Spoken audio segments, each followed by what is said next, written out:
Sir ನಮಸ್ಕಾರ.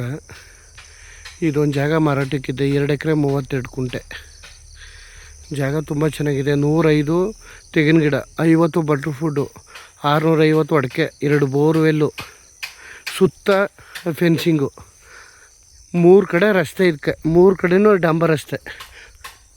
ಅಡಿಕೆ 650 ಎಲ್ಲ ಡ್ರಿಪ್ ಮಾಡಿದ್ದಾರೆ. 2 ಬೋರ್ವೆಲ್ಲು, ತೆಂಗಿನ ಗಿಡ ಸಖತ್ತಾಗಿದೆ. ತುಂಬ ಚೆನ್ನಾಗಿದೆ. ಬೆಂಗಳೂರಿಂದ ಇಲ್ಲಿಗೆ 113 ಕಿಲೋಮೀಟ್ರ್ ಆಗುತ್ತೆ. ಮೈಸೂರಿಂದ ಒಂದು 25 ಕಿಲೋಮೀಟ್ರ್ ಆಗುತ್ತೆ.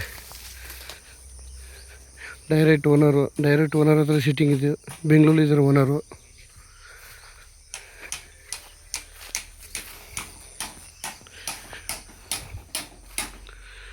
ಜಾಗ ತುಂಬ ಚೆನ್ನಾಗಿದೆ. ಒಳ್ಳೆ ಡಾಂಬರ್ ರಸ್ತೆಗೆ ಟಚ್ ಇದೆ. ವಿಲೇಜ್ಗೆ ಅಟ್ಯಾಚು. ಇಲ್ಲಿಗ ಒಂದು ಹೋಬಳಿ ಬರ್ತದೆ. ಹೋಬಳಿಗೂ 1.5 ಕಿಲೋಮೀಟ್ರು. ದೊಡ್ಡ ಹೋಬಳಿ ಇದು. ಜಾಗ ತುಂಬ ಚೆನ್ನಾಗಿದೆ. 2 ಎಕರೆ 32 ಕುಂಟೆ, 85 ಲಕ್ಷ ಹೇಳ್ತಾರೆ. 1 ಎಕರೆಗೆ ಸ್ಲೈಟ್ಲಿ ನೆಗೋಷಿಯಬಲ್ ಆಗುತ್ತೆ. ಜಾಗ ತುಂಬ ಚೆನ್ನಾಗಿದೆ. ಡೈರೆಕ್ಟ್ ಓನರ್ ಹತ್ರ ಸಿಟ್ಟಿಂಗ್ ಇದೆ. ಒಳ್ಳೆ ತೆಂಗಿನ ಮರ, ಒಳ್ಳೆ ಸೂಪರಾಗಿದೆ. ರೆಡ್ ಸೈಲ್ ಭೂಮಿ.